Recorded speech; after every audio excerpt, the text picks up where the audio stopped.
Hi hello ನಮಸ್ಕಾರ. ನೀವು ನೋಡ್ತಾ ಇದ್ದೀರಾ ನ್ಯಾಷನಲ್ ಟಿವಿ. ನಾನು ಸ್ವಾತಿ ಸಾಲೆನ್. ಸೊ ಇವತ್ತು ನಮ್ಮ ಜೊತೆ ಶಬರಿ ಸಿನಿಮಾದ ಸಮರ್ಥ ನಾಯಕ ನಟ ನಮ್ಮ ಜೊತೆ ಇದ್ದಾರೆ. ಬನ್ನಿ ಅವ್ರನ್ನ ಮಾತಾಡ್ಸೋಣ. ಹಾಯ್ ಸರ್, ಹೇಗಿದ್ದೀರಾ? ಹಾಯ್ ಸ್ವಾತಿ, ನಾನು ಚೆನ್ನಾಗಿದ್ದೀನಿ. ನೀವು ಹೇಗಿದ್ದೀರಾ? ನಾನು ಚೆನ್ನಾಗಿದ್ದೀನಿ ಸರ್. ಈಗ ಇದು ನಿಮ್ಮ ಡೆಬ್ಯೂ ಸಿನಿಮಾನ ಇದಕ್ಕಿಂತ ಮುಂಚೆ ಸಿನಿಮಾ ಏನಾದರೂ ಮಾಡ್ತಿದ್ರು? ಇಲ್ಲ, ಇದು ನನ್ನ ಡೆಬ್ಯೂ ಸಿನಿಮಾನೇ. ಮುಂಚೆ ಶಾರ್ಟ್ ಫಿಲ್ಮ್ಸು ಮತ್ತು ತುಂಬ ನಾಟಕ ರಂಗಭೂಮಿದಲ್ಲಿ ಥಿಯೇಟರ್ಸ್ ಮಾಡ್ಕೊಂಬಂದಿದ್ದೀನಿ. ಬಟ್ ಡೆಬ್ಯೂ ಸಿನಿಮಾ ಶಬರಿ ನನ್ನ ಡೆಬ್ಯೂ ಸಿನಿಮಾನೇ ಕನ್ನಡದಲ್ಲಿ. ಸೊ ಈ ಒಂದು ಪಾತ್ರ ನಿಮ್ಮ ಲೈಫ್ಗೆ ಎಷ್ಟು ಇಂಪಾರ್ಟೆಂಟ್ ಆಯಿತು ಅನ್ನುವಂಥದ್ದು? ಐ ಥಿಂಕ್ ನನ್ನ ಲೈಫ್ಗಿಂತ ಐ ಫೀಲ್ ನನ್ನ ಕರಿಯರ್ಗೆ ತುಂಬ ಇಂಪಾರ್ಟೆಂಟೇ. ನನ್ನ ಫಸ್ಟ್ ಪಾತ್ರ ಆಗಿರೋದ್ರಿಂದ ಇದರಲ್ಲಿ ಇಮೋಷನ್ಸ್ ಇದೆ, ಫೈಟ್ಸ್ ಇದೆ, ತುಂಬಾ ಇದೆ. ಆ್ಯಸ್ ಅನ್ ಆ್ಯಕ್ಟರ್ ನಂಗೆ ತುಂಬ ರೇಂಜ್ ತೋರಿಸ್ಕೋಬೋದಿತ್ತು. ಈ ಪ್ಲ್ಯಾಟ್ಫಾರ್ಮ್ ಲೈಕ್ ಫಸ್ಟ್ ಡೆಬ್ಯೂ ಆ್ಯಕ್ಟರಿಗೆ ಯಾರಿಗೂ ಸಿಗಲ್ಲ ಅಂತ ನನಗೂ ಅದು ಗೊತ್ತು.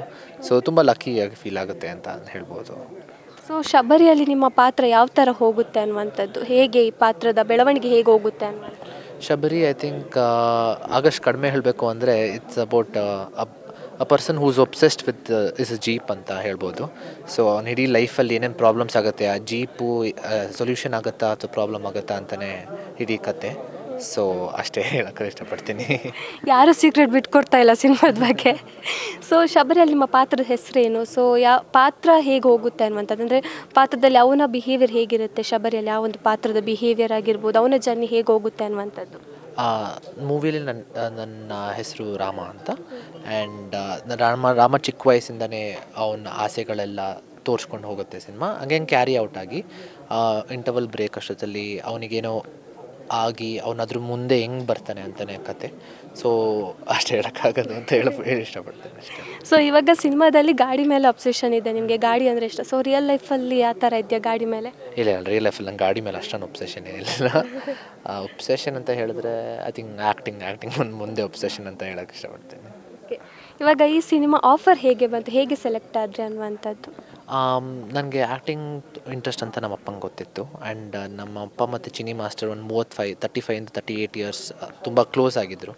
ಸೊ ತುಂಬ ಜನ ಪ್ರೊಡ್ಯೂಸರ್ಸ್ ಆಗಿ, ಡಿರೆಕ್ಟರ್ ಆಗಿ, ಕತೆ ಎಲ್ಲ ಕರೆಕ್ಟ್, ತುಂಬ ಟೈಮಿಂಗ್ ತುಂಬ ಇಂಪಾರ್ಟೆಂಟ್ ಆಗಿತ್ತು. ಎಲ್ಲದೂ ಕರೆಕ್ಟಾಗಿ ಬಂದಾದಮೇಲೆ ನನಗೆ ಈ ಆಪರ್ಚುನಿಟಿ ಬರೋಕ್ಕೆ ಚಾನ್ಸ್ ಸಿಕ್ಕಿದ್ದು. But I am very grateful that it did, because I know a lot of people won't get this opportunity ಅಂತ ಹೇಳೋದು. ಸೊ ಅಂದರೆ ಈ ಸಿನಿಮಾಕ್ಕೆ ಇಷ್ಟು ದಿನ ಕಾಯಬೇಕಾಗಿತ್ತು ಅಥವಾ ಇದಕ್ಕಿಂತ ಮುಂಚೆ ಏನಾದರೂ ಆಫರ್ಸ್ ಬಂದಿರಲಿಲ್ವಾ, ಹೇಗೆ ಅನ್ನುವಂಥದ್ದು?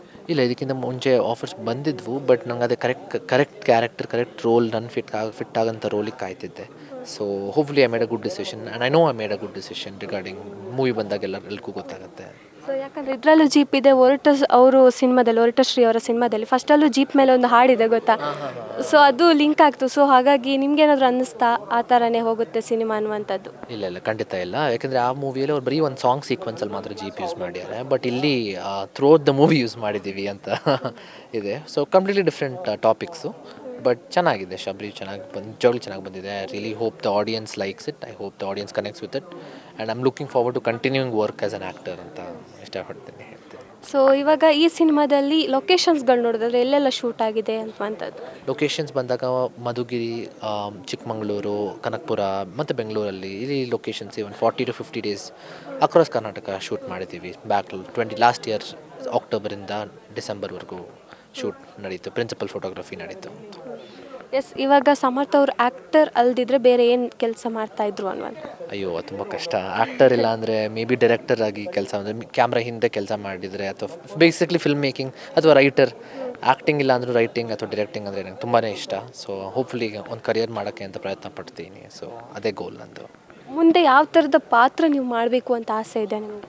ಪಾತ್ರ ಐ ಫೀಲ್ ಲೈಕ್ ಶಬರಿ ಸ್ವಲ್ಪ ವಿಲೇಜ್ ಬ್ಯಾಕ್ ಡ್ರಾಪಲ್ಲಿತ್ತು. ಬಟ್ ಮುಂದಿನ ಪಾತ್ರ I hope it's like a city backdrop, ಸ್ವಲ್ಪ modern twist, modern storytelling ಅಂಥ ಪಾತ್ರ ಮಾಡೋಕ್ಕೆ ಇಷ್ಟ. ಸ್ವಲ್ಪ comedy, fully base comedy, because comedy ನನ್ನ strongest suit and I want to do comedy. So comedy something that really interest me. City back comedy drama. So ಕೊನೆಯದಾಗಿ movie ಬಗ್ಗೆ ವೀಕ್ಷಕರಿಗೆ ಏನು ಹೇಳ್ತೀರಾ ಅನ್ನುವಂಥ? ಪ್ಲೀಸ್ ಥಿಯೇಟರ್ಗೆ ಹೋಗಿ ನೋಡಿ, ಸಪೋರ್ಟ್ ಮಾಡಿ. ನ್ಯೂ ಕಮರ್ ಹಾಗೆ I am a newcomer, but I don't want to be a newcomer anymore. So offers ಬರುತ್ತೆ, but please go watch Shabari in the theaters near you and keep supporting. Thank you so much. Yes, ಈಗ ನೀವು ಹೊಸೊಬ್ರು ಅಂತ ಹೇಳಿ ನಂಗೆ ಒಂದು question ನೆನಪಾಯ್ತು. ಯಾಕಂದರೆ ಹೊಸೊಬ್ಬರ cinema ಓಡಲ್ಲ ಅಂತ ಒಂದು ಮಾತು ಹೇಳ್ತಾರೆ, ಅಂದರೆ ಸಾಕಷ್ಟು ನಾವು ನೋಡಿದ್ದೀವಿ. ಸೊ ಅದ್ರ ಬಗ್ಗೆ ಏನು ಹೇಳ್ತೀರಾ ಅನ್ನುವಂಥದ್ದು? ಅದು ಅದೇ ಒಂದು ನಸೀಬ್. Basically if you are lucky it will work, if it doesn't because ಎಲ್ಲರೂ ಫೇಮಸ್ ಆಗಿರೋರು ಎಲ್ಲರೂ ಹೊಸಬ್ರಾಗೆ ಬಂದಿದ್ರು ಅಲ್ವಾ. ಒನ್ಸ್ ಅಪಾನ್ ಅ ಟೈಮ್ ಅವ್ರ ಅಪ್ಪಂದಿರ ಕಾಲದಲ್ಲಿ ಯಾರಿಗಾದ್ರೂ ಹೊಸಬ್ರು ಅವ್ರಿಗೆ ಚಾನ್ಸ್ ಸಿಕ್ತು, ಅವ್ರ ಲಕ್ ಚೆನ್ನಾಗಿತ್ತು, ಜನರು ಇಷ್ಟಪಟ್ಟರು. ಸೊ ಹೋಪ್ಫುಲಿ ಅದು ಶಬರಿ ಮೂವಿಯಿಂದ ನನಗೂ ಹಂಗಾಗುತ್ತೆ ಅಂತ ಇಷ್ಟಪಟ್ಟು ಹೇಳಕ್ಕೆ ಬರ್ತೀನಿ. ಸರ್ ಥ್ಯಾಂಕ್ ಯು, ಇಷ್ಟೊತ್ತು ನಮ್ಮ ಜೊತೆ ಮಾತಾಡೋದಕ್ಕೆ. ಇನ್ನೂ ಒಳ್ಳೊಳ್ಳೆ ಪಾತ್ರಗಳು ನಿಮಗೆ ಸಿಗಲಿ, ಇನ್ನೊಳ್ಳೊಳ್ಳೆ ಸಿನಿಮಾಗಳಲ್ಲಿ ನಾವು ನಿಮ್ಮನ್ನು ನೋಡುವಂತಾಗಲಿ. ಸೊ ಇಷ್ಟೊತ್ತು ನಮ್ಮ ಜೊತೆ ಮಾತಾಡಿದ್ದಕ್ಕೆ ಧನ್ಯವಾದಗಳು. ಸೊ ನೋಡಿದ್ರಲ್ಲ ವೀಕ್ಷಕರೇ, ಇದು ಸಮರ್ಥ ಅವರ ಮಾತಾಗಿತ್ತು. ಅಲ್ಲಿವರೆಗೂ ನೋಡ್ತಾ ಇರಿ ನ್ಯಾಷನಲ್ ಟಿವಿ. ಧನ್ಯವಾದಗಳು.